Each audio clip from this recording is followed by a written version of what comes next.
ಸೂಕ್ತವಾದಂತಹ ದಾಖಲೆಗಳನ್ನು ಪ್ರಸ್ತುತಪಡಿಸಿ ಪರ ಮತ್ತು ವಿರೋಧವಾಗಿ ಏನನ್ನು ಕೋರ್ಟಿಗೆ ದಾಖಲು ಹಾಜರುಪಡಿಸಲಾಗಿದೆ ಎಂಬುದನ್ನೆಲ್ಲವನ್ನೂ ಅನ್ವೇಷಣೆ ಮಾಡಿ ರಿಸರ್ಚ್ ಮಾಡಿ ನಂತರ ಆ ಒಂದು ವಿಚಾರದ ಬಗ್ಗೆ ಮಾತನಾಡಬೇಕು ಅಂತ ಹೇಳಿ ನಾನು ಮೊದಲನೇ ಒಂದು ವಿಡಿಯೋದಲ್ಲಿ ಹೇಳಿದ್ದೆ.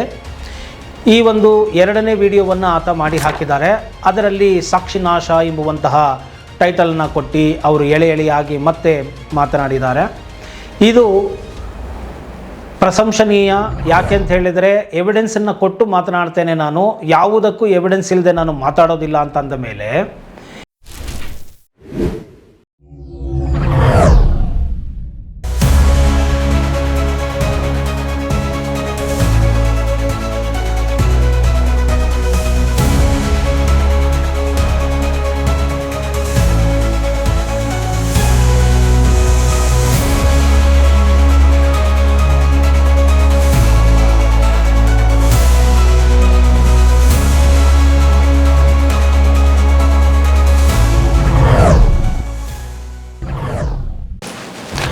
ನಮಸ್ತೆ, ಮಂಜುನಾಥ್ ಅಡ್ವೊಕೇಟ್ ಮಾತಾಡ್ತಾ ಇರೋದು.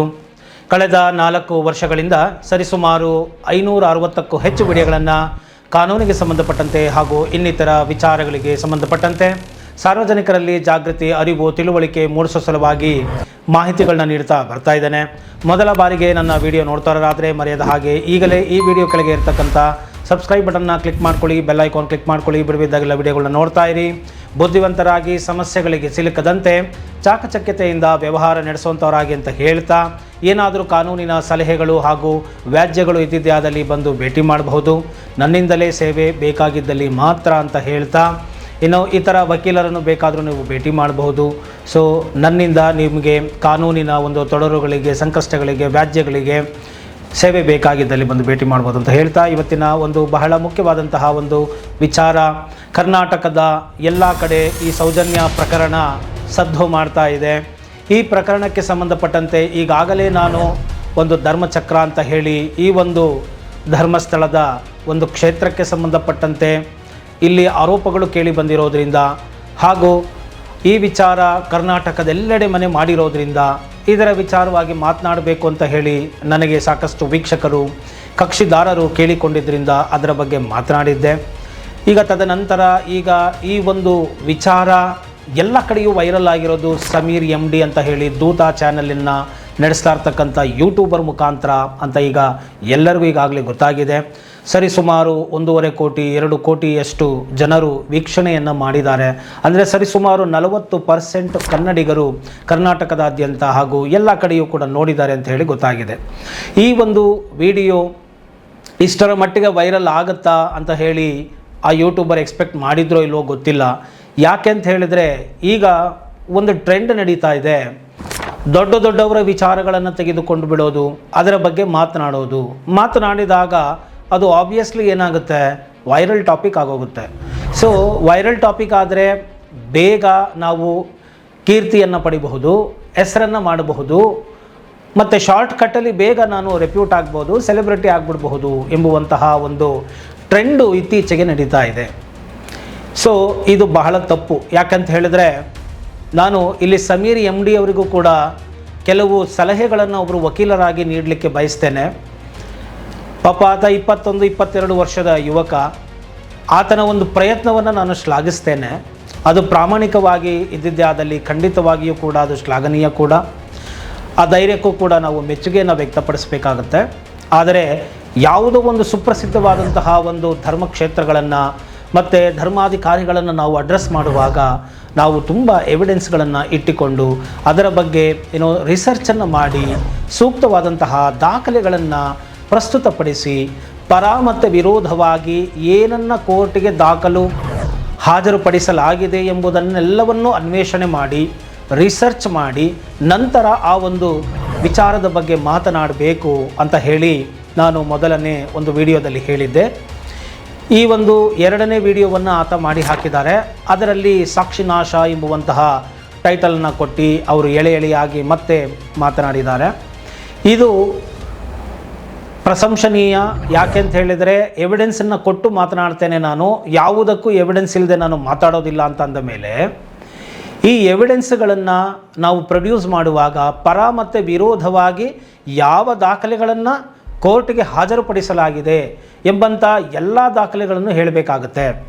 ಈಗ ಸೌಜನ್ಯ ಪರವಾಗಿ ಸಂತೋಷ್ ಪರವಾಗಿ ಇರುವಂತಹ ಒಂದು ನಿಲುವೇನು, ಅದಕ್ಕೆ ಸಂಬಂಧಪಟ್ಟಂತಹ ದಾಖಲೆಗಳು ಏನು, ಅವರು ಹೇಳ್ತಾ ಇರ್ತಕ್ಕಂತಹ ಗಿರೀಶ್ ಭಟ್ಟಣ್ಣನವರಾಗಿರ್ಬೋದು, ತಿಮ್ರೋಡಿ ಆಗಿರಬಹುದು, ಮತ್ತು ಅವರ ಒಂದು ಹೇಳಿಕೆಗಳು ಏನಿದೆ ಅದಕ್ಕೆ ಸಂಬಂಧಪಟ್ಟಂತಹ ಸಾಕ್ಷಿಗಳನ್ನು ನೀವು ಹೇಳಿಕೆಗಳನ್ನು ಸಾಕ್ಷಿಗಳನ್ನು ಪರಿಗಣಿಸಿ ಹೇಳಿದ್ದೇ ಆದಲ್ಲಿ, ಇನ್ನು ಅದಕ್ಕೆ ತದ್ವಿರುದ್ಧವಾದಂತಹ ಈ ಒಂದು ಧರ್ಮಸ್ಥಳ ಕ್ಷೇತ್ರ ನೀಡಿರುವಂತಹ ಒಂದು ಉದಾಹರಣೆಗಳು ಏನು, ದಾಖಲೆಗಳು ಏನು, ನಿಶ್ಚಲ್ ಜೈನಿಗೆ ಸಂಬಂಧಪಟ್ಟಂತಹ ಆರೋಪಕ್ಕೆ ಅವರು ಹಾಜರುಪಡಿಸಿರುವಂತಹ ದಾಖಲೆಗಳು ಏನು, ಮತ್ತು ಈ ಎಲ್ಲ ವಿಚಾರಗಳನ್ನು ಕೂಡ ಸ್ಪಷ್ಟವಾಗಿ ಹೇಳಬೇಕಾಗತ್ತೆ. ಮತ್ತು ಇವರು ಹೇಳಿರುವಂತಹ ಸಾಕ್ಷಿಗಳಿಗೆ ವಿರುದ್ಧವಾಗಿ ಯಾರ್ಯಾರು ಮಾತನಾಡ್ತಾ ಇದ್ದಾರೆ, ಅವರು ಕೊಡ್ತಾ ಇರ್ತಕ್ಕಂಥ ಸಾಕ್ಷಿಗಳು ಏನು.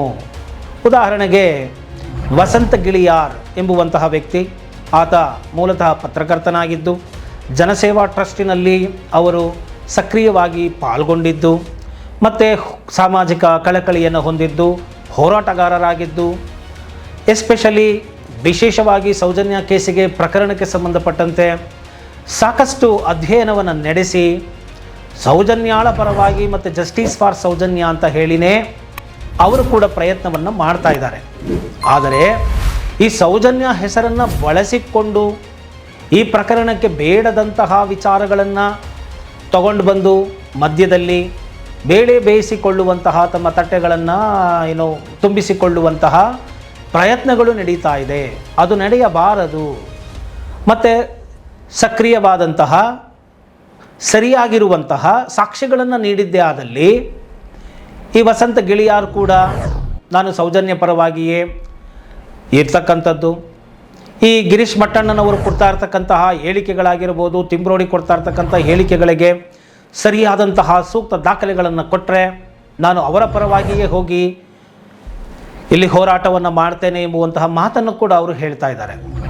ಇಂತಹ ಒಂದು ಸಂದರ್ಭಗಳಲ್ಲಿ ಈ ಸಮೀರ್ ಎಂಬುವರು ಮಾಡಿರುವಂತಹ ಎರಡನೇ ವಿಡಿಯೋದಲ್ಲೂ ಕೂಡ ಕೇವಲ ಸಂತೋಷ್ ನಿರಪರಾಧಿ, ಆತನು ಯಾವುದೇ ತಪ್ಪನ್ನು ಮಾಡಿಲ್ಲ, ಮತ್ತು ಆ ಒಂದು ಸಿದ್ಧಾಂತಕ್ಕೆ ಆ ಒಂದು ಪಕ್ಷಕಾರರ ಪರವಾಗಿರುವಂತಹ ಹೇಳಿಕೆಗಳನ್ನು ಮತ್ತೆ ಹೇಳಿದಾರೆಯೇ ಹೊರತು ನಿಷ್ಪಕ್ಷಪಾತವಾಗಿ ಮಾತನಾಡಿಲ್ಲ. ನೋಡಿ, ಸಮೀರ್ ಅವರ ಉದ್ದೇಶ ಒಳ್ಳೆಯದಿರಬಹುದು, ಆದರೆ ಮಾಡುವಂತಹ ಪ್ರಕ್ರಿಯೆಯು ಸರಿಯಾಗಿಲ್ಲದೆ ಹೋದಲ್ಲಿ, if they are not following the right procedure. ಈಗ ನೋಡಿ, ಸಮೀರ್ ಹೇಳ್ತಾರೆ ಈ ಸೌಜನ್ಯ ಕೇಸಿಗೆ ಸಂಬಂಧಪಟ್ಟಂತೆ ಫೇರ್ ಟ್ರಯಲ್ ಆಗಿಲ್ಲ, ಅಂದರೆ ಸರಿಯಾಗಿ ನ್ಯಾಯಯುತವಾಗಿ ಈ ಪೊಲೀಸರವರು ಪ್ರಕ್ರಿಯೆಗಳನ್ನು ಮಾಡಿಲ್ಲ, ರಿಸರ್ಚ್ ಮಾಡಿಲ್ಲ ಎಂಬುವಂತಹ ಒಂದು ಆರೋಪವನ್ನು ಮಾಡಿದ ಮೇಲೆ ಇವರ ಚಾನೆಲಿನಲ್ಲಿ ಮಾತನಾಡುವಾಗ ಒಬ್ಬ ಯೂಟ್ಯೂಬರ್ ಆಗಿ ನಾವು ನ್ಯೂಟ್ರಲ್ ಆಗಿರ್ತೇವೆ, ಈ ಕಡೆ ಪರನೂ ಇಲ್ಲ, ಈ ಕಡೆ ವಿರೋಧನೂ ಇಲ್ಲ, ನ್ಯೂಟ್ರಲ್ ಆಗಿ ನಾವು ಇದ್ದ ಮೇಲೆ, ತಟಸ್ಥವಾಗಿ ಇದ್ದ ಮೇಲೆ ಸೌಜನ್ಯ ಪರವಾಗಿ ಅಥವಾ ಸಂತೋಷ್ ಪರವಾಗಿ ಇರ್ತಕ್ಕಂಥ ಸಾಕ್ಷಿಗಳು ಏನೇನು, ಅವರ ವಿರುದ್ಧವಾಗಿರ್ತಕ್ಕಂಥ ಸಾಕ್ಷಿಗಳು ಏನೇನಿದೆ, ವಿರೋಧವಾಗಿ ಹೇಳ್ತಾ ಇರ್ತಕ್ಕಂಥದ್ದು ಏನನ್ನು ಹೇಳ್ತಾ ಇದ್ದಾರೆ, ಇದು ಎಲ್ಲವನ್ನೂ ಕೂಡ ಫೇರ್ ಆಗಿ ಸಾರ್ವಜನಿಕರ ಮುಂದೆ ಇಡಬೇಕಾಗತ್ತೆ. ಅದರಲ್ಲಿ ಡೂಸ್ ಆ್ಯಂಡ್ ಡೋಂಟ್ಸ್ ಅಂತ ನಾವು ಕರಿತೇವೆ. ಏನನ್ನು ಮಾಡಬೇಕು, ಏನನ್ನು ಮಾಡಬಾರ್ದು, ಅಥವಾ ಮೆರಿಟ್ ಆ್ಯಂಡ್ ಡಿಮೆರಿಟ್ ಅನ್ನೋದನ್ನು ಕೂಡ ನಾವು ಹೇಳಬೇಕಾಗತ್ತೆ. ನೋಡಿ, ಇಂತಿಂಥದ್ದು ಸಂತೋಷ್ ಪರವಾಗಿರ್ತಕ್ಕಂತಹ ಸಾಕ್ಷಿಗಳು, ಹೇಳಿಕೆಗಳು, ಅದಕ್ಕೆ ತದ್ವಿರುದ್ಧವಾಗಿರ್ತಕ್ಕಂತಹ ಪ್ರತಿವಾದಿಗಳು ಕೊಟ್ಟಿರ್ತಕ್ಕಂಥ ಹೇಳಿಕೆಗಳು ಏನೇನು, ಅದಕ್ಕೆ ಅವರು ನ್ಯಾಯಾಲಯದಲ್ಲಿ ಹಾಜರುಪಡಿಸಿರ್ತಕ್ಕಂಥ ಸಾಕ್ಷ್ಯಗಳು ಏನೇನು, ಇದೆಲ್ಲವನ್ನು ಕೂಡ ಸರಿಯಾಗಿ ತಾಳೆ ಮಾಡಿ ಹೊಂದಿಕೆ ಮಾಡಿ ಮಾತನಾಡಿದಾಗ ಅದು ಫೇರ್ ಆಗಿ ಸಾರ್ವಜನಿಕರಿಗೆ ತಲುಪುತ್ತೆ. ಏಕಮುಖವಾಗಿ ಅಂದರೆ ಒಂದು ಸೈಡಲ್ಲಿ ನಾವು ಮಾತನಾಡಿದ್ದೇ ಆದಲ್ಲಿ ನಾವು ಪ್ರಿಜುಡಿಸನ್ನು ಇಟ್ಕೊಂಡಿದ್ದೇವೆ. ಪ್ರಿಜುಡಿಸ್ ಅಂದರೆ ಏನು? ಪೂರ್ವಾಗ್ರಹ ಪೀಡಿತ ಮನಸ್ಥಿತಿ, ಅದನ್ನು ನಾವು ಇಟ್ಕೊಂಡಿದ್ದೇವೆ. ಅದರ ಆಧಾರದ ಮೇಲೆ ಈಗಾಗಲೇ ನಾವು ಕನ್ಕ್ಲೂಡ್ ಮಾಡಿಬಿಟ್ಟಿದ್ದೇವೆ ಸಂತೋಷ್ ನಿರಪರಾಧಿ, ಮತ್ತು ಆ ಒಂದು ಕ್ಷೇತ್ರದಲ್ಲಿ ಇಷ್ಟೆಲ್ಲ ನಡೀತಾ ಇದೆ, ಅದಕ್ಕೆಲ್ಲ ಕ್ಷೇತ್ರದ ಧರ್ಮಾಧಿಕಾರಿಗಳು ಕಾರಣ, ಮತ್ತು ಆ ಒಂದು ಕ್ಷೇತ್ರದ ಆ ಕುಟುಂಬನೇ ಕಾರಣ, ಹಿರಿಯ ಯಜಮಾನರೇ ಕಾರಣ. ಈ ರೀತಿಯಾಗಿ ಕನ್ಕ್ಲೂಸಿವ್ ಆಗಿ ಮಾತನಾಡುವುದು ತಪ್ಪಾಗುತ್ತೆ. ಅದರಲ್ಲಿಯೂ ನ್ಯಾಯಾಲಯದಲ್ಲಿ ಕೇಸು ಪೆಂಡಿಂಗ್ ಇರುವಾಗ ಎಂಬುವಂತಹ ಮಾತನ್ನು ಇಲ್ಲಿ ಹೇಳ್ತೇನೆ. ಇಲ್ಲಿ ಸಮೀರ್ ಅವರ ಪರವಾಗಿ ನಾನು ಏನು ಹೇಳ್ತಾ ಇದ್ದೀನಿ ಅಂದರೆ, ಮಾಡುವಂತಹ ಕೆಲಸವು ಶ್ಲಾಘನೀಯ, ಜಸ್ಟಿಸ್ ಫಾರ್ ಸೌಜನ್ಯ ಖಂಡಿತ ಸಿಗಬೇಕು, ಹೋರಾಟ ಆಗಲೇಬೇಕು, ಅಮಾಯಕಿಯಾದಂತಹ ಹೆಣ್ಣು ಮಗಳಿಗೆ ನ್ಯಾಯ ಸಿಗಬೇಕು, ಇದು ಖಂಡಿತ ಸತ್ಯ. ಅದರ ಪರವಾಗಿ ಎಲ್ಲರೂ ನಿಲ್ತಾರೆ. ಆದರೆ ಒಂದು ಆರೋಪ ಪ್ರತ್ಯಾರೋಪಗಳು ಮಾಡುವಾಗ ನಾವು ಯಾರ ವಿರುದ್ಧ ನಿಲ್ತಾ ಇದ್ದೇವೆ, ಆ ವ್ಯಕ್ತಿಯ ಒಂದು ಅಥವಾ ಸ್ಥಳದ ಮಹಿಮೆ ಏನು, ಗರಿಮೆ ಏನು, ಅದರ ಸ್ಥಾನಮಾನಗಳು ಏನಿದೆ, ಅದನ್ನು ನಾನು ಪ್ರಶ್ನಿಸುವಾಗ ನನ್ನ ಬಳಿ ಎಷ್ಟರ ಮಟ್ಟಿಗೆ ಸಾಕ್ಷ್ಯಗಳನ್ನು ಸಂಗ್ರಹಿಸಿಟ್ಟು ಮಾತನಾಡ್ಕೊಬೇಕು, ಇದೆಲ್ಲವನ್ನು ತಿಳಿದು ಮಾತನಾಡಬೇಕು. ಮತ್ತು ವೈರಲ್ ಆಗೋಗ್ಬಿಡುತ್ತೆ ಅಂತ ಹೇಳಿ ಈ ವೈರಲ್ ಮಾಡೋ ಹುಚ್ಚನ್ನು ಮೊದಲು ಯೂಟ್ಯೂಬರ್ಗಳು ಬಿಟ್ಟು ಬಿಡಬೇಕು. ಇದು ನಾನು ಅವರಿಗೆ ಕೊಡ್ತಾ ಇರ್ತಕ್ಕಂಥ ಸಲಹೆ. Short cut leads to short circuit ಅಂತ ಕರಿತೇವೆ ನಾವು. ತುಂಬ ಶೀಘ್ರಗತಿಯಲ್ಲಿ ನಾನು ಬೆಳೆದು ಬಿಡಬೇಕು ಅಂತ ಹೋದರೆ ಈಗ ಅದನ್ನು ಅನುಭವಿಸುವುದು ಎಷ್ಟು ಕಷ್ಟ. ಒಬ್ಬರನ್ನು ನಾವು ಎದುರಾಕೋಬೇಕು, ಒಬ್ಬರನ್ನು ನಾವು ಫೇಸ್ ಮಾಡಬೇಕು ಅಂತಂದಾಗ ನಾವು ಅದಕ್ಕೆ ಸಂಬಂಧಪಟ್ಟಂತಹ ಸಿದ್ಧತೆಗಳನ್ನು ಮೊದಲು ಮಾಡ್ಕೋಬೇಕಾಗತ್ತೆ. ಅದಕ್ಕೆ ಸಂಬಂಧಪಟ್ಟಂತಹ ಪ್ರೊಟೆಕ್ಷನ್ಗೆ ಏನು ಬೇಕೋ ಆ ಒಂದು ಪರಿಕರಗಳನ್ನು ಮಾಡ್ಕೋಬೇಕಾಗತ್ತೆ. ಮತ್ತು ಅದಕ್ಕೆ ಸಂಬಂಧಪಟ್ಟಂತಹ ಪರಿಕರಗಳು ಅಂದರೆ ಏನು, ಸಾಕ್ಷಿಗಳನ್ನು ಸಂಗ್ರಹಿಸಿಟ್ಟುಕೊಂಡು ಮಾತನಾಡಿದಾಗ, ಸೂಕ್ತ ರೀತಿಯಲ್ಲಿ ರಕ್ಷಣಾತ್ಮಕ ವಿಧಾನಗಳನ್ನು ಅಳವಡಿಸಿಕೊಂಡು ಮಾತನಾಡಿದಾಗ ಯೂಟ್ಯೂಬರ್ಗಳಿಗೂ ಕೂಡ ಒಂದು ರಕ್ಷಣೆ ಸಿಗುತ್ತೆ. ಇಲ್ಲ ಅಂತ ಹೇಳಿದರೆ ತಕ್ಷಣಕ್ಕೆ ನಾನು ವೈರಲ್ ಆದೆ, ಆದರೆ ಅದನ್ನು ಫೇಸ್ ಮಾಡೋ ಕೆಪ್ಯಾಸಿಟಿ ಇಲ್ಲ ಅಂತ ಅಂದುಬಿಟ್ಟಾಗ ಬಹಳ ಕಷ್ಟ ಆಗುತ್ತೆ. ಲೈಕ್ ಮಾಡೋರು, ವ್ಯೂ ಮಾಡೋರು, ಚಪ್ಪಾಳೆ ತಟ್ಟೋರು ನಾಳೆ ದಿವಸ ಕಾನೂನಿನ ಸಂಕಷ್ಟಗಳು ಸಿಲುಕಿದಾಗ ಬರುವುದು ಬಹಳ ಕಷ್ಟ.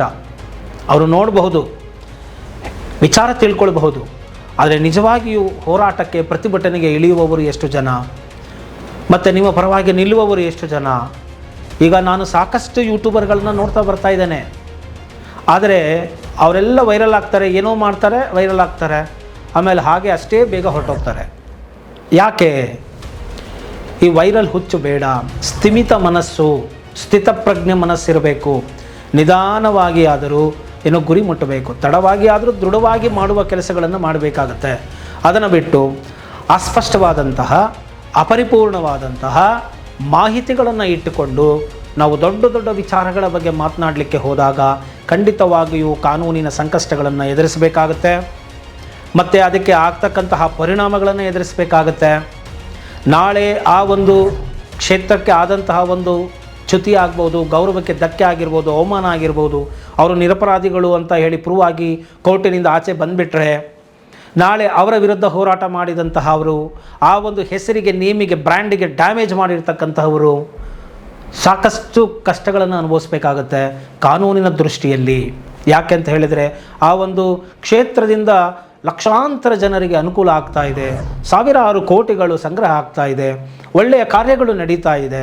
ಅದೆಲ್ಲಕ್ಕೂ ಧಕ್ಕೆ ಉಂಟಾದಾಗ ಅವರು ಡಿಫಮೇಷನ್ ಕೇಸು ಕೂಡ ಫೈಲ್ ಮಾಡುವ ಸಾಧ್ಯತೆಗಳು ಇರುತ್ತೆ. ಈ ಎಲ್ಲವನ್ನು ಎದುರಿಸುವ ಒಂದು ಶಕ್ತಿ ಇರಬೇಕಾಗುತ್ತೆ. ಅಂದರೆ ಇಲ್ಲಿ ನಾನು ಎಚ್ಚರಿಕೆಯ ದೃಷ್ಟಿಯಿಂದ ಈ ಮಾತನ್ನು ಹೇಳ್ತಾ ಇದ್ದೀನಿ. ಮಾಡುವವರು ಖಂಡಿತ ಮಾಡಲಿ, ಹೋರಾಟ ಮಾಡಲಿ. ಎಷ್ಟೇ ದೊಡ್ಡವರಾದರೂ ಅವರ ವಿರುದ್ಧ, ಅನ್ಯಾಯದ ವಿರುದ್ಧ ಹೋರಾಟ ಮಾಡಿ, ನಾನು ಬೇಡ ಅಂತ ಹೇಳ್ತಾ ಇಲ್ಲ. ಆದರೆ ನಿಮ್ಮ ಸ್ಥಾನ, ಸ್ಥಿತಿ, ಗತಿ ಮತ್ತು ಆ ಹೋರಾಟದಲ್ಲಿ ಬರ್ತಕ್ಕಂಥ ಸಂಕಷ್ಟಗಳೇನು, ಮತ್ತು ಅದನ್ನು ಯಾವ ರೀತಿ ನಾನು ಎದುರಿಸಬೇಕಾಗತ್ತೆ, ಅದಕ್ಕೆ ನಾನು ಏನು ಸಿದ್ಧನಾಗಿರಬೇಕಾಗತ್ತೆ, ಮತ್ತು ಆ ಸಾಕ್ಷಿಗಳನ್ನು ನಾನು ಏನು ಇಟ್ಕೊಂಡಿರಬೇಕಾಗತ್ತೆ, ಮತ್ತು ಇದಕ್ಕೆ ಯಾರ ಸಪೋರ್ಟ್ ನನಗೆ ಬೇಕಾಗುತ್ತೆ, ಇದೆಲ್ಲವನ್ನು ಸಿದ್ಧಪಡಿಸಿಕೊಂಡು ನಂತರ ಮುಂದುವರೆದರೆ ನಿಮಗೆ ನ್ಯಾಯವೂ ಸಿಗುತ್ತೆ ಮತ್ತು ನಿಮಗೆ ಯಾವುದೇ ರೀತಿಯಾದಂತಹ ಒಂದು ಸಂಕಷ್ಟಗಳು ಬರೋದಿಲ್ಲ, ಈ ಒಂದು ಸಮಸ್ಯೆಗಳು ಬರೋದಿಲ್ಲ. ಮತ್ತು ಫೇರ್ ಟ್ರಯಲ್ ಹೇಗೆ ನಡಿಬೇಕು ಅಂತ ನೀವು ಎಕ್ಸ್ಪೆಕ್ಟ್ ಮಾಡ್ತಾ ಇದ್ದೀರಾ ಪೊಲೀಸ್ ಡಿಪಾರ್ಟ್ಮೆಂಟಿಂದ, ಅದೇ ರೀತಿಯಲ್ಲಿ ಈ ಒಂದು ವಸಂತ ಗಿಳಿಯಾರ್ ಅವರು ಏನು ಕೊಟ್ಟಿದ್ದಾರೆ, ಅವರ ಹೇಳಿಕೆಗಳೇನಿದೆ, ಇವರ ಹೇಳಿಕೆಗಳೇನಿದೆ, ಇದೆಲ್ಲವನ್ನು ಕೂಡ ಹೇಳ್ತಾ ಹೋಗಿ ಮ್ಯಾಚ್ ಮಾಡಿ ಜನಗಳ ಮುಂದೆ ಎರಡನ್ನು ಕೂಡ ಬಿತ್ತರಿಸಿ ಏಕಪಕ್ಷೀಯವಾಗಿ ಮಾತನಾಡುವುದು ತಪ್ಪಾಗುತ್ತೆ ಎಂಬುವಂತಹ ಕಿವಿ ಮಾತನ್ನು ಇಲ್ಲಿ ನಾನು ಸಮೀರ್ ಅವ್ರಿಗೂ ಕೂಡ ತಿಳಿಸ್ಲಿಕ್ಕೆ ಬಯಸ್ತಾ ಇದ್ದೀನಿ. ಮತ್ತು ಈ ಮುಖಾಂತರ ಎಲ್ಲ ಯೂಟ್ಯೂಬರ್ಗಳಿಗೂ ಕೂಡ ಹೇಳೋದಿಷ್ಟೇ, ವಿಷಯವನ್ನು ಅರಿತು ತಿಳಿದು ಮಾತನಾಡುವುದನ್ನು ಹೋಗಿ.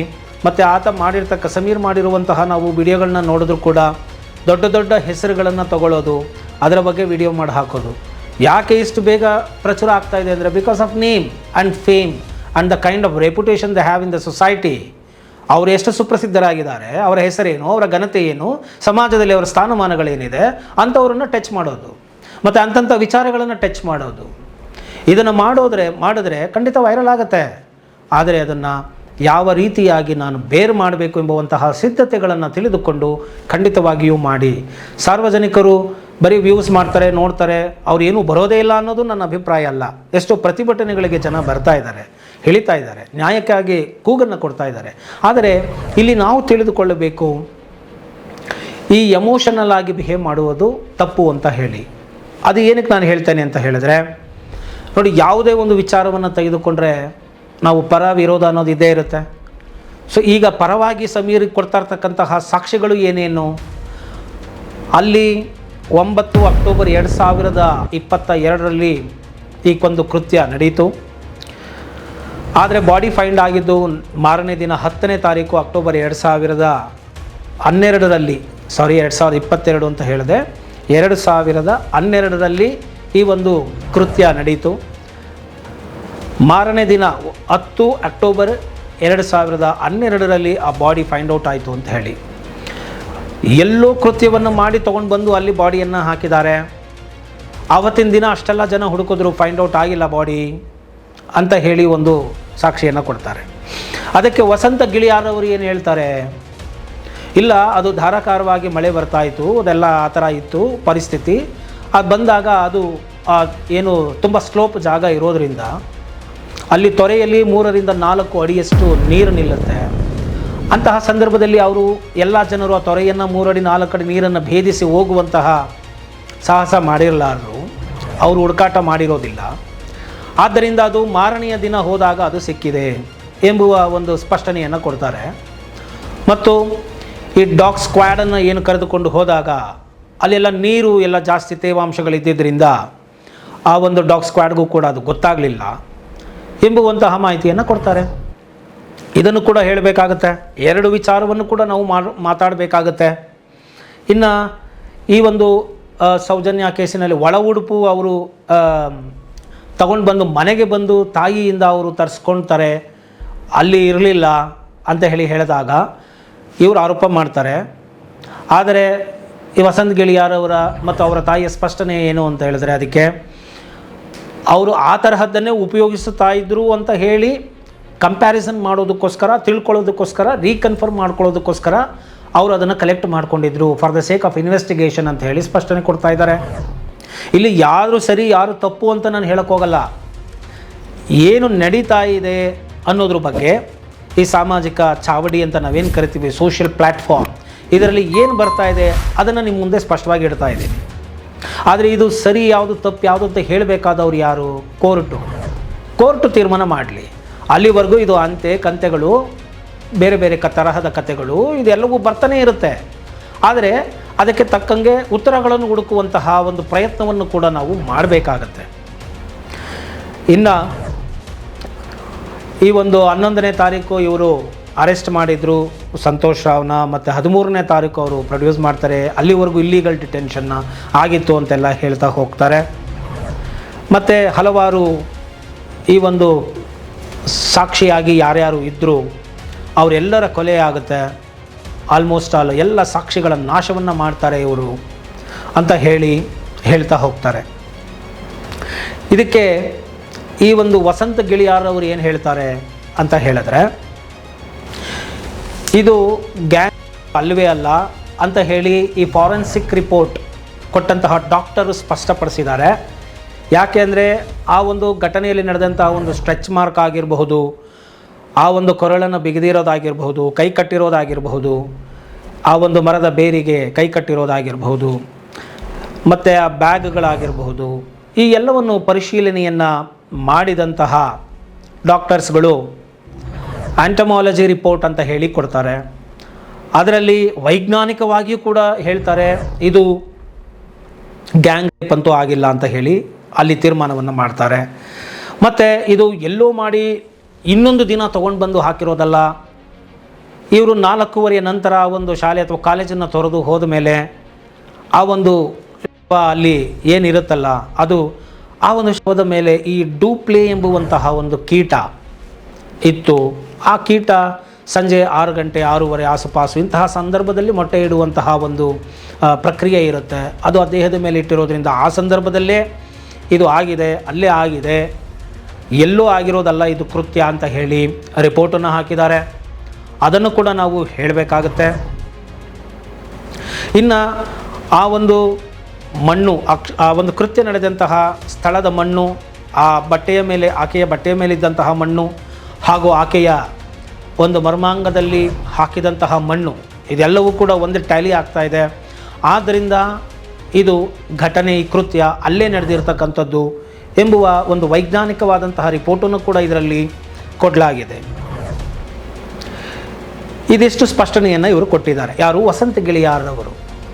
ಇನ್ನು ಬಸ್ ಸ್ಟ್ಯಾಂಡಿಗೆ ಸಂಬಂಧಪಟ್ಟಂತೆ ಇವರು ಆ CCTV ಇತ್ತು, ಅದು ಆ ರಸ್ತೆಗೆ ಮುಖವಾಗಿ ಇತ್ತು, ಅದನ್ನು ಇವರು ಈ ಘಟನೆ ನಡೆದ 6 ದಿನದಲ್ಲಿ ನಾಶ ಮಾಡಿಬಿಟ್ರು, ಇನ್ಕ್ಲೂಡಿಂಗ್ ಬಸ್ ಸ್ಟ್ಯಾಂಡ್ ಅಂತ ಹೇಳಿ ಸಮೀರ್ ಹೇಳ್ತಾರೆ. ಆದರೆ ಅದಕ್ಕೆ ವಸಂತ ಗಿಳಿಯಾರ್ ಕೊಡ್ತಕ್ಕಂತಹ ಒಂದು ಸ್ಪಷ್ಟನೆ ಏನಪ್ಪ ಅಂತ ಹೇಳಿದ್ರೆ, ಆ ಸಂದರ್ಭದಲ್ಲಿ ಆ ಒಂದು 360 ಡಿಗ್ರಿ ರೊಟೇಟ್ ಕ್ಯಾಮ್ರಾನೇ ಇರಲಿಲ್ಲ. ಅವೆಲ್ಲ ಬಂದಿದ್ದು 2015 ನಂತರ. ಮತ್ತು ಅದಿದ್ದಿದ್ದು ಈ ಒಂದು ಕ್ಷೇತ್ರ ಮತ್ತು ಆ ನೇತ್ರಾವತಿ ಆ ಒಂದು ದಡದಲ್ಲಿ ಅದು ಕವರ್ ಆಗೋಂಗೆ 2 ಕ್ಯಾಮ್ರಾಗಳು ಮಾತ್ರ ಇತ್ತು ಅಂತ ಹೇಳಿದ್ದಾರೆ. ಆಗ ಅವರು 2012ರಲ್ಲಿ ಕೃತ್ಯ ನಡೆದಾಗ 6 ದಿನದಲ್ಲೇ ಇದು ನಾಶ ಮಾಡಿದರೆ ಬಸ್ ಸ್ಟ್ಯಾಂಡನ್ನು. ಈ ರಮೇಶ್ ಜಾರಕಿಹೊಳಿ, ಸಿದ್ದರಾಮಯ್ಯ ಅವರು ಆ ಪ್ರಕೃತಿ ಧಾಮಕ್ಕೆ ಭೇಟಿ ಮಾಡಿದಾಗ, ಶಾಂತಿವನಕ್ಕೆ ಭೇಟಿ ಮಾಡಿದಾಗ ಆ ಸಂದರ್ಭದಲ್ಲಿ ಅದು ಇತ್ತು. ಅದು ಹೇಗೆ ಡೆಮಾಲಿಷ್ ಆಗಿದ್ದರೆ ಹೇಗೆ ಬರುತ್ತೆ ಅದು ಎಂಬುವಂತಹ ಒಂದು ಸವಾಲನ್ನು ಕೂಡ ಅವರು ಎಸೆದಿದ್ದಾರೆ ಅಂತ ಹೇಳಿದ್ರೆ ತಪ್ಪಾಗಲಾರದು. ಇದಕ್ಕೆ ಏನು ಸ್ಪಷ್ಟನೆಯನ್ನು ಕೊಡೋದು? ಮತ್ತು ಇನ್ನು ನೆಕ್ಸ್ಟ್ ಏನಪ್ಪ ಅಂತ ಹೇಳಿದ್ರೆ, ಈ ಸಂತೋಷ್ ರಾವ್ ಮರ್ಡರನ್ನು ಮಾಡಿ ಆತ ಅಲ್ಲೇ ಯಾಕೆ ಇರಬೇಕಾಯಿತು, ತಪ್ಪಿಸ್ಕೊಂಡು ಹೋಗ್ಬಿಡ್ಬೋದಾಯ್ತಲ್ಲ ಅಂತೆಲ್ಲ ಹೇಳಿದಂತಹ ಏನು ಹೇಳಿದಾರಲ್ಲ, ಅದಕ್ಕೇನು ಹೇಳ್ತಾರೆ ಇವರು ವಸಂತ ಗಿಳಿಯಾರ್ ಅವರು, ಈ ಒಂದು ಕೃತ್ಯ ನಡೆದಾಗ ಅಲ್ಲೆಲ್ಲ ಆಲ್ರೆಡಿ ನಾಕಾಬಂದಿಯನ್ನು ಹಾಕಲಾಗಿತ್ತು. ಏಕಾಂತವಾಗಿ ಸಂಶಯಾಸ್ಪದವಾಗಿ ಓಡಾಡುವ ಬದಲು ಆ ಒಂದು ಕ್ಷೇತ್ರದ ಜನಸಂದಣಿಯ ಕ್ಷೇತ್ರ, ಬಾಹುಬಲಿ ಬೆಟ್ಟ, ಅಲ್ಲೆಲ್ಲ ಸಾವಿರಾರು ಜನಗಳು ಓಡಾಡುವಂತಹ ಒಂದು ಕ್ಷೇತ್ರ. ಸೊ ಅಲ್ಲಿ ಇದ್ದರೆ ತಪ್ಪಿಸಿಕೊಳ್ಳಲು ಅನುಕೂಲ ಆಗುತ್ತೆ ಎಂಬುವಂತಹ ಮನಸ್ಥಿತಿಯಲ್ಲಾದರೂ ಆತ ಇರಬಹುದು ಎಂಬುವಂತಹ ಹೇಳಿಕೆಯನ್ನು ಕೊಟ್ಟಿದ್ದಾರೆ. ಸೊ ಹೀಗೆ ವಾದಕ್ಕೆ ಪ್ರತಿವಾದಗಳು ಇದ್ದಾವೆ. ಈ ಎಲ್ಲವನ್ನು ನಾವು ಹೇಳಿ ಜನರ ವಿವೇಚನೆಗೆ ಬಿಡಬೇಕು ಮತ್ತು ಸೂಕ್ತವಾಗಿದ್ದು ತನಿಖೆಗಳಾಗಬೇಕಾಗತ್ತೆ. ಆಮೇಲೆ ನೆಕ್ಸ್ಟ್ ಇನ್ನೇನಪ್ಪ ಅಂತ ಹೇಳಿದ್ರೆ, ಈ ಒಂದು 5 ಜನ ಹತ್ತತ್ರ ಸರಿಸುಮಾರು ಸಾಕ್ಷಿಗಳನ್ನು ನಾಶ ಮಾಡಿದ್ದಾರೆ ಅಂತ ಏನು ಹೇಳ್ತಾ ಇದ್ದಾರಲ್ಲ, ಇದರಲ್ಲಿ ಮೊದಲನೇದಾಗಿ ರವಿ ಪೂಜಾರಿ ಅಂತ ಏನು ಹೇಳ್ತಾರೆ, ಇವರು ಐ ವಿಟ್ನೆಸ್ಸೇ ಇಲ್ಲ ಇದಕ್ಕೆ. ಅವರು ಸಾಕ್ಷಿ, ಐ ವಿಟ್ನೆಸ್ಸು ಯಾವುದೂ ಇಲ್ಲ. ಸೊ ಯಾರೇ ಸತ್ರು ಕೂಡ ಇದಕ್ಕೆ ಧರ್ಮಸ್ಥಳ ಕಾರಣ, ಆ ಕ್ಷೇತ್ರ ಕಾರಣ ಅಂತ ಬೊಟ್ಟು ಮಾಡ್ತಾ ಇರೋದು, ಅದಕ್ಕೆ ಲಿಂಕ್ ಮಾಡ್ತಕ್ಕಂಥದ್ದು ನಡೀತಾ ಇದೆ. ಯಾವುದೇ ರೀತಿಯಾದಂತಹ ಒಂದು ರುಜುವಾತುಗಳು ಆಗಿಲ್ಲ. ಯಾರೇ ಆ ಒಂದು ಕ್ಷೇತ್ರದಲ್ಲಿ ಅಥವಾ ಬೆಳ್ತಂಗಡಿ ಪೊಲೀಸ್ ಠಾಣೆಯ ಕ್ಷೇತ್ರದಲ್ಲಿ ವ್ಯಾಪ್ತಿಯಲ್ಲಿ ನಡೆದಂತಹ ಕೃತ್ಯಗಳಿಗೆಲ್ಲ ಕ್ಷೇತ್ರವೇ ಕಾರಣ ಎಂಬುವಂತೆ ಬಿಂಬಿಸಲಾಗ್ತಾ ಇದೆ. ಅದಕ್ಕೆ ಸೂಕ್ತವಾದಂಥ ಸಾಕ್ಷಿಗಳಿಲ್ಲ ಅಂತ ಹೇಳಿ ಪ್ರತಿಕ್ರಿಯೆ ಕೂಡ ಉಂಟು. ಇನ್ನು ಈ ವಾರಿಜಾ ಸಮೀರ್ ಅವರು ಹೇಳ್ತಾರೆ, ವಾರಿಜಾ ಅವರು ಕಿಡ್ನ್ಯಾಪ್ ಮಾಡಿ ಫಾರ್ಮ್ ಹೌಸಿಂದ ಎತ್ಕೊಂಡು ಹೋಗಬೇಕಾದ್ರೆ ಅವರು ನೋಡ್ತಾರೆ, ಟಿ ವಿಯಲ್ಲಿ ಬಂದಾಗ ಗಾಬರಿ ಆಗ್ತಾರೆ. ಸೊ ಆಗ ಗೊತ್ತಾಗುತ್ತೆ ಇದು ನಮ್ಮ ದಣಿಗಳಲ್ವ, ಯಜಮಾನರು ಕರ್ಕೊಂಡೋಗಿದ್ದಲ್ವ ಅಂಥೇಳಿ ಕನ್ಕ್ಲೂಷನ್ ಮಾತಾಡೋ ಥರನೇ ಮಾತಾಡ್ತಾ ಇದ್ದಾರೆ. ಆದರೆ ಗಿಳಿಯಾರ್ ಹೇಳ್ತಾ ಇದ್ದಾರೆ, ಆ ಒಂದು ಹೋಟೆಲ್ ರೆಸಾರ್ಟ್ ಅಂತ ಏನು ಫಾರ್ಮ್ ಹೌಸ್ ಇದೆಯಲ್ಲ ಅಲ್ಲಿಗೆ ಹೋಗಿ ಪರಿಶೀಲನೆಗಳನ್ನು ಮಾಡಿದ್ದಾರೆ. CBIನವರು ಕೂಡ ಪರಿಶೀಲನೆಗಳನ್ನು ಮಾಡಿದ್ದಾರೆ. ಆ ತರಹದ ಅಲ್ಲಿ ಯಾವುದೇ ತರಹದ ಸಾಕ್ಷಿಗಳು ಕಾಣ್ತಾ ಇಲ್ಲ, ಕಂಡಿಲ್ಲ ಅಂತ ಕೂಡ ಹೇಳ್ತಾ ಇದ್ದಾರೆ ಅಂತ ಹೇಳಿಬಿಟ್ಟು. ಇನ್ನು ಅವರು ನೆಕ್ಸ್ಟ್ ಡೇ ಬಾವಿನಲ್ಲಿ ಯಾವುದು ಶವ ಸಿಕ್ತು ಅಂತ ಹೇಳಿದ್ರೆ, ಆ ಬಾವಿಯಲ್ಲಿ ಶವ ಸಿಕ್ತು, ಕೊನೆಗೆ ಅದನ್ನು ಬಾವಿ ಮುಚ್ಚಿಸ್ಬಿಟ್ರು ಅಂತಲೂ ಹೇಳ್ತಾರೆ. ಆದರೆ ಗಿಳಿಯಾರ್ ಅವರು ಹೇಳ್ತಾರೆ, ಇಲ್ಲ ಅಲ್ಲಿ ಬಾವಿ ಈಗಲೂ ಕೂಡ ಇದೆ, ಯಾವುದೇ ಮುಚ್ಚಿಸಿಲ್ಲ ಅಲ್ಲಿ ನ್ಯಾಚುರಲಾಗಿ ಅದು ಡೆತ್ ಆಗಿರ್ತಕ್ಕಂಥದ್ದು, ಅದು ಮರ್ಡರ್ ಅಲ್ಲ ಅಂತ ಹೇಳಿ ಅವರ ಕುಟುಂಬದವರೇ ಆ ಒಂದು ಹೇಳಿಕೆಗಳನ್ನು ಕೊಟ್ಟಿದ್ದಾರೆ ಅಂತ ಹೇಳಿ ಇವರು ಹೇಳ್ತಾರೆ. ಸೊ ಇನ್ನು ಗೋಪಾಲಕೃಷ್ಣ ಎಂಬುವರಿಗೆ ಸ್ಲೋ ಪಾಯ್ಸನ್ನು ಕೊಟ್ಟು ಅವರನ್ನು ಸಾಯಿಸಲಾಗಿದೆ ಅಂತ, ಅದು ಕೂಡ ಏನೋ ಕಪೋಲ ಕಲ್ಪಿತ, ಅದರಲ್ಲಿ ಯಾವುದೂ ಹುರುಳಿಲ್ಲ, ಸಾಕ್ಷಿಗಳಿಲ್ಲ ಅಂತೇಳಿ ಇವರು ಹೇಳ್ತಾ ಇದ್ದಾರೆ. ಇನ್ನು ಪ್ರಶಾಂತ್ರವರು ಫಾರ್ಮ್ ಹೌಸಲ್ಲಿ ಇದ್ದಾಗ ಕೆಲಸ ಮಾಡ್ತಾಯಿದ್ದ, ಆತ ಸೇವ್ ಮಾಡೋಕ್ಕೆ ಪ್ರಯತ್ನ ಪಟ್ಟ, ಅದಕ್ಕೆ ಆತನನ್ನು ಸಾಯಿಸ್ಬಿಟ್ರು ಅಂತ ಹೇಳಿ. ಆದರೆ ಇದು ಎಲ್ಲದಕ್ಕೂ ಕೂಡ ಯಾವುದೇ ರೀತಿ ಪುರಾವೆಗಳಿಲ್ಲ, ಸ್ಟೇಷನ್ಗಳಲ್ಲಿ ರಿಸರ್ಚ್ಗಳಾಗಿಲ್ಲ, ಏನೂ ನಡೆದಿಲ್ಲ. ಕೋರ್ಟು ಇದನ್ನು ತೀರ್ಮಾನ ಮಾಡೋವರೆಗೂ ಕೂಡ ನಾವು ಕನ್ಕ್ಲೂಸಿವ್ ಆಗಿ ಏನನ್ನೂ ಹೇಳಲಿಕ್ಕಾಗೋದಿಲ್ಲ. ಪರವಿರೋಧವಾದಂಥ ಎರಡನ್ನೂ ನಾವು ಸಾರ್ವಜನಿಕರ ಮುಂದೆ ಇಡುವಂಥ ಪ್ರಯತ್ನವನ್ನು ಮಾಡಬೇಕಾಗುತ್ತೆ. ಅದನ್ನು ನಾನು ಮಾಡುವ ಪ್ರಯತ್ನ ಮಾಡ್ತಾ ಇದ್ದೇನೆ ಇಲ್ಲಿ. ಇನ್ನು ಹರೀಶ್ ಮಡಿವಾಳ ಆಗಲಿ, ಈ ಆಕ್ಸಿಡೆಂಟ್ಗಳು ಏನಾಗಿದೆ, ಈ ಆಕ್ಸಿಡೆಂಟ್ ಆದಾಗಲೂ ಕೂಡ ಇದಕ್ಕೂ ಯಾವುದೇ ಸಂಬಂಧಗಳಿಲ್ಲ, ಅದು ಕೂಡ ಇನ್ನು ನಡೀತಾ ಇದೆ, ತನಿಖೆಯ ಹಂತದಲ್ಲಿ ಇದೆಲ್ಲ ಇದ್ದಾವೆ. ಆದರೂ ಕೂಡ ಯಾವುದೇ ಅಲ್ಲಿ ಆದರೂ ಒಂದು ಆಕ್ಸಿಡೆಂಟ್ ಅದೆಲ್ಲ ನ್ಯಾಚುರಲ್ ಆಗಿದೆ ಅಂತ ಕೋರ್ಟು ಕನ್ಕ್ಲೂಷನ್ ಮಾಡಿದೆ. ಆದರೂ ಕೂಡ ಮತ್ತೆ ಅದನ್ನು ಲಿಂಕ್ ಮಾಡ್ತಕ್ಕಂಥದ್ದು. ಹೇಗೆ ಕೋರ್ಟ್ ಈಗ ನಿರಪರಾಧಿ ಸಂತೋಷು ಅಂತ ಹೇಳಿಬಿಟ್ಟಿದೆ ಅಂದ ತಕ್ಷಣ ಅದು ಸರಿ ಅಂತ ಹೇಳಿ ಇವರು ಹೇಳ್ತಾರೋ, ವಾದ ಮಂಡಿಸ್ತಾರೋ, ಅದೇ ಥರದಲ್ಲಿ ಇದು ನ್ಯಾಚುರಲ್ ಆಕ್ಸಿಡೆಂಟ್ ಆಗಿದೆ, ಇದಕ್ಕೂ ಏನು ಸಂಬಂಧ ಇಲ್ಲ ಅಂತ ಕೋರ್ಟು ಕನ್ಕ್ಲೂಷನ್ ಮಾಡಿದರೆ ಅದನ್ನು ಕೂಡ ಒಪ್ಪಬೇಕಾಗತ್ತೆ ಇವರು. ಆದರೆ ಅದನ್ನು ಒಪ್ತಾ ಇಲ್ಲ. ಸೊ ಒಟ್ಟಾರೆಯಾಗಿ ನಾವು ಇಲ್ಲಿ ಏನು ನೋಡಬೇಕಾಗತ್ತೆ, ಇದರ ನಂತರ ಇನ್ನೂ ಒಂದು ವಸಂತ್ ಗಿಳಿಯಾರ್ ಮುಖ್ಯವಾದಂತಹ ಒಂದು ಆರೋಪ ಮಾಡ್ತಾರೆ. ಈ ನಿಶ್ಚಲ್ ಜೈನ್ ವಿರುದ್ಧ ಇವರು ಇಷ್ಟೆಲ್ಲ ಮಾತನಾಡ್ತಾರೆ, ಸಾಕ್ಷಿಗಳಿದೆ, ಪೆನ್ ಡ್ರೈವಲ್ಲಿದೆ, ಅದು ಇದೆ, ಇದು ಇದೆ, ನಾವು ಪ್ರೊಡ್ಯೂಸ್ ಮಾಡ್ತೀವಿ ಅಂತ ಹೇಳಿ ಇದನ್ನು ಮುಚ್ಚಿದ ಲಕೋಟೆಯಲ್ಲಿ ಕೋರ್ಟ್ನವರಿಗೆ ಇವರು ಇದನ್ನು ಕೊಡ್ಬೋದು, ಎವಿಡೆನ್ಸ್ಗಳನ್ನು. ಕೋರ್ಟಿನಿಂದ ಇವರು ರಕ್ಷಣೆಯನ್ನು, ಆರ್ಡರ್ನ, ಡೈರೆಕ್ಷನ್ನ ತಗೋಬಹುದು. ಆದರೆ ಅದನ್ನು ಯಾಕೆ ಇವರು ಮಾಡ್ತಾ ಇಲ್ಲ, ಯಾಕೆ ಸೋಷಿಯಲ್ ಮೀಡಿಯಾದಲ್ಲಿ ಇದೆಲ್ಲ ಚರ್ಚೆಗಳನ್ನು ಮಾಡ್ತಾ ಇದ್ದಾರೆ ಎಂಬುವಂತಹ ಮಾತನ್ನು ಹೇಳ್ತಾರೆ. ಇಷ್ಟೆಲ್ಲ ಆ ನಿಶ್ಚಲ್ ಜೈನ್ ವಿರುದ್ಧ ಆರೋಪ ಮಾಡಿದಂತಹ ಹೋರಾಟಗಾರರು ಈ ಒಂದು ಕೇಸು ಪ್ರಾರಂಭ ಆದಾಗಲಿಂದ 9 ವರ್ಷಗಳಾದರೂ ಕೂಡ ಇದರ ಬಗ್ಗೆ ಯಾವುದೇ ರೀತಿಯಾದಂತಹ ಅವರನ್ನು ಪಾರ್ಟಿ ಮಾಡಿಲ್ಲ, ಕೇಸಲ್ಲಿ ಸೇರಿಸಿಲ್ಲ, ಯಾಕೆ ಎಂಬುವಂತಹ ಒಂದು ಘನತರವಾದಂತಹ ಪ್ರಶ್ನೆಯನ್ನು ಕೂಡ ಇವರು ಎತ್ತಿದ್ದಾರೆ. ಮತ್ತು ಈ ಒಂದು ಕೊಲೆಗೆ ಸಂಬಂಧಪಟ್ಟಂತೆ ಈ ಥರದ್ದೆಲ್ಲ ಇವರು TV9 ಕರೆಸಿ ಇವರು ಮಾತನಾಡಿದಾಗ ವೀರೇಂದ್ರ ಹೆಗ್ಗಡೆಯವರೇ ಸರಿಸುಮಾರು TV9 9 ಗಂಟೆ ರಾತ್ರಿ ಪ್ರಸಾರ ಆಗುತ್ತೆ. ಅದು ಇಮಿಡಿಯೇಟಾಗಿ ಇವರು ವೀರೇಂದ್ರ ಹೆಗ್ಗಡೆಯವರು ಡಾಕ್ಯುಮೆಂಟ್ಗಳನ್ನ ಪ್ರೊಡ್ಯೂಸ್ ಮಾಡಿ ಅವರ ಸ್ಥಳದಲ್ಲೇ ಇರಲಿಲ್ಲ, ಅವರು ಹೊರದೇಶದಲ್ಲಿ ಇದ್ದರು ಅಂತೇಳಿ ಎಲ್ಲ ಹೇಳ್ತಾರೆ. ರಾತ್ರಿ ಕಳೆದು ಬೆಳಗಾಗುವಷ್ಟರಲ್ಲಿ ಇದೆಲ್ಲವ ಮಾಡೋಕ್ಕಾಗುತ್ತಾ, ಕ್ರಿಯೇಟ್ ಮಾಡೋಕ್ಕಾಗುತ್ತಾ ಎಂಬುವಂತಹ ಪ್ರಶ್ನೆಯನ್ನು ಕೂಡ ಅವರು ಎತ್ತಿದ್ದಾರೆ. ಸೊ ಹೀಗೆ ಸಾಕಷ್ಟು ಗೊಂದಲಗಳು ಇದ್ದಾವೆ, ಪರವಾಗಿ ವಿರೋಧವಾಗಿ ಗೊಂದಲಗಳು ಇದ್ದಾವೆ. ಅಂದರೆ ಇಲ್ಲಿ ಸಮೀರ್ ಅವರು ಜಸ್ಟಿಸ್ ಫಾರ್ ಸೌಜನ್ಯಾಗೆ ಹೋರಾಟ ಮಾಡ್ತಾ ಇದ್ದಾರೆ, ವಸಂತ ಗಿಳಿಯಾರ್ ಅವರು ಜಸ್ಟಿಸ್ ಫಾರ್ ಸೌಜನ್ಯಾಗೆ ಹೋರಾಟ ಮಾಡ್ತಾ ಇದ್ದಾರೆ. ಈಗ ಎಲ್ಲ ಯೂಟ್ಯೂಬರ್ಗಳು, ಸಾರ್ವಜನಿಕರು ಮತ್ತು ಇನ್ಕ್ಲೂಡಿಂಗ್ ಮೀ, ನಾನು ಕೂಡ ಜಸ್ಟಿಸ್ ಫಾರ್ ಸೌಜನ್ಯಾಗೆ ಮಾತಾಡ್ತಾ ಇದ್ದಾನೆ. ಆದರೆ ಈ ಒಂದು ವಿಚಾರ ಸೌಜನ್ಯವನ್ನು ಬಿಟ್ಟು ಈ ಒಂದು ಧರ್ಮಕ್ಷೇತ್ರ, ಆ ಧರ್ಮಾಧಿಕಾರಿಗಳು, ಆ ಒಂದು ಕುಟುಂಬ ಮತ್ತು ಅಲ್ಲಿರ್ತಕ್ಕಂಥ ದೇವಾಲಯಗಳು ಯಾಕೆ ಅದು ಜೈನನ ಹಿಂದೂನ ಅಂತ ಶುರುವಾಯಿತು, ಇದು ಈ ಆ್ಯಂಗಲಲ್ಲಿ ಯಾಕೆ ಇದು ವಿಡಿಯೋ ಹೋಯಿತು, ಸೌಜನ್ಯ ಪ್ರಕರಣಕ್ಕೆ ಸಂಬಂಧಪಟ್ಟಂಥ ಪೊಲೀಸಿನ ತನಿಖೆಯ ವಿಚಾರಗಳು ಏನೇನು ಮತ್ತು ನ್ಯಾಯಾಲಯದ ಮುಂದೆ ಹಾಜರುಪಡಿಸಿರುವ ಸಾಕ್ಷಿಗಳು ಏನೇನು, ಇದರಲ್ಲಿ ಸಾಧಕ ಬಾಧಕಗಳೇನಿದೆ, ಪರ ವಿರೋಧವಾದ ಅಂಶಗಳೇನಿದೆ, ಇದಕ್ಕೆ ಸೀಮಿತಪಡಿಸದೆ ಮೊದಲ ವಿಡಿಯೋದಲ್ಲಿ ಇಷ್ಟೆಲ್ಲ ವಿಚಾರಗಳು ಯಾಕೆ ಹೋಯಿತು, ಕ್ಷೇತ್ರವನ್ನು ಯಾಕೆ ಗುರಿಪಡಿಸಲಾಯಿತು, ಈ ಎಲ್ಲ ಅಂಶ, ಇದರ ಹಿಂದೆಯೇ ಇಡನ್ ಅಜೆಂಡಾ ಇದೆ ಎನ್ನುವುದು ಆರೋಪ ಕೂಡ ಇದೆ. ಇದು ಎಲ್ಲವೂ ತನಿಖೆ ಆಗಲಿ, ಯಾರು ಎಲ್ಲವೂ ಕೂಡ ನಿಷ್ಪಕ್ಷಪಾತವಾಗಿ ತನಿಖೆಯಾಗಲಿ. ಹೈಕೋರ್ಟು ಮತ್ತು ಸುಪ್ರೀಂ ಕೋರ್ಟ್ಗೆ ಇವರು ಯಾಕೆ ಹೋಗಲಿಲ್ಲ ಅನ್ನೋದು ಕೂಡ ಇದೆ, ಯಾಕೆ ಇವರು ಅಪೀಲ್ಗೆ ಹೋಗಲಿಲ್ಲ ಅನ್ನೋದು ಕೂಡ ಇದೆ, ಸಾಕ್ಷಿಗಳು ಸಂಗ್ರಹ ಮಾಡಿದ್ದೇ ಆದಲ್ಲಿ. ಮತ್ತು ಒಂದು ಕಡೆ ಗಿಳಿಯಾರ್ ಅವರು ಇನ್ನೊಂದು ಆರೋಪ ಮಾಡ್ತಾರೆ, ಈ ಮಟ್ಟಣ್ಣನವರು ನಾವು 1 ಕೋಟಿ ಮೇಲೆ ಖರ್ಚು ಮಾಡಿಬಿಟ್ಟಿದ್ದೇವೆ ಅಂತಾರೆ. ಯಾಕೆ ಇವರೆಲ್ಲ ಇಷ್ಟು ಖರ್ಚು ಮಾಡಬೇಕು, ಏನನ್ನು ಸೃಷ್ಟಿ ಮಾಡಲಿಕ್ಕೆ ಖರ್ಚು ಮಾಡಬೇಕು?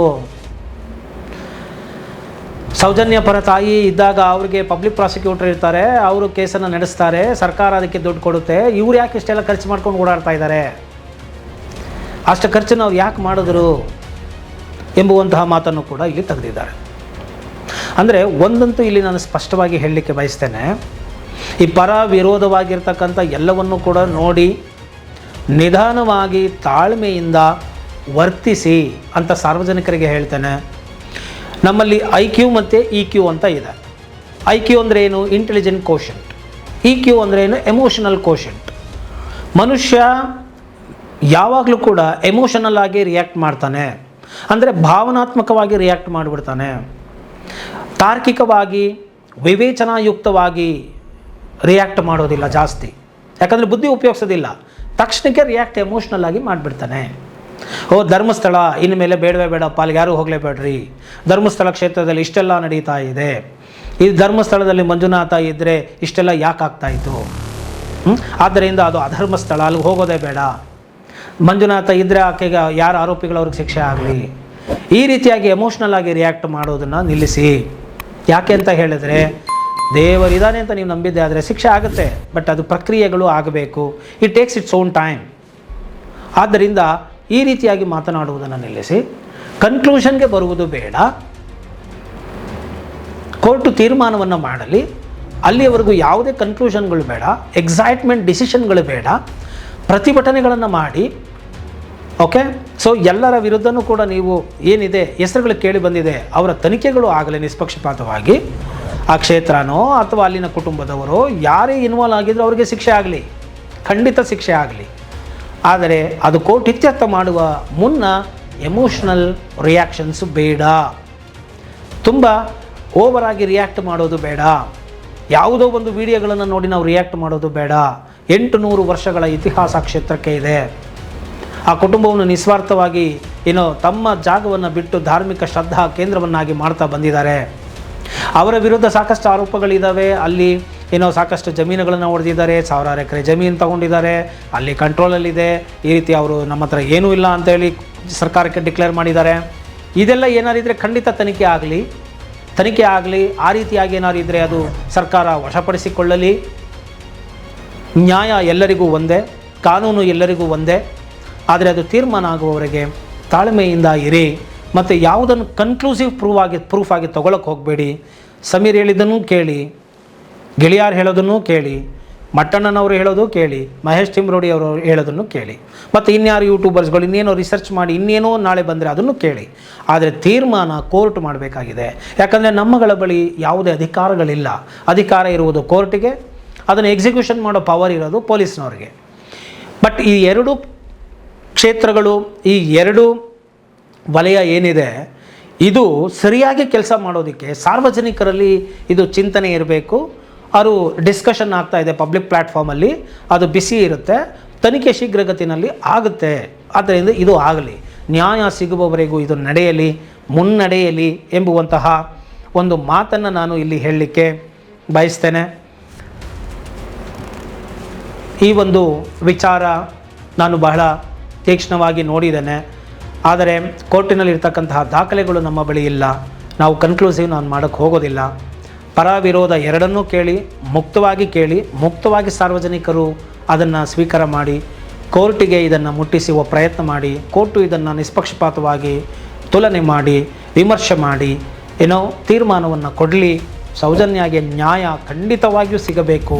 ಹಾಗೂ ಈ ಕೃತ್ಯವನ್ನು ಎಸಗಿದಂತಹವರಿಗೆ ಖಂಡಿತವಾಗಿಯೂ ಶಿಕ್ಷೆ ಆಗಲೇಬೇಕು ಎಂಬುವಂತಹ ಮಾತನ್ನು ಹೇಳ್ತಾ ಜಸ್ಟಿಸ್ ಫಾರ್ ಸೌಜನ್ಯ ಅಂತ ಹೇಳ್ತಾ ನನ್ನ ಈ ಒಂದು ಮಾತನ್ನು ಮುಗಿಸ್ತಾ ಇದ್ದೇನೆ. ಜೈ ಹಿಂದ್, ಜೈ ಕರ್ನಾಟಕ ಮಾತು.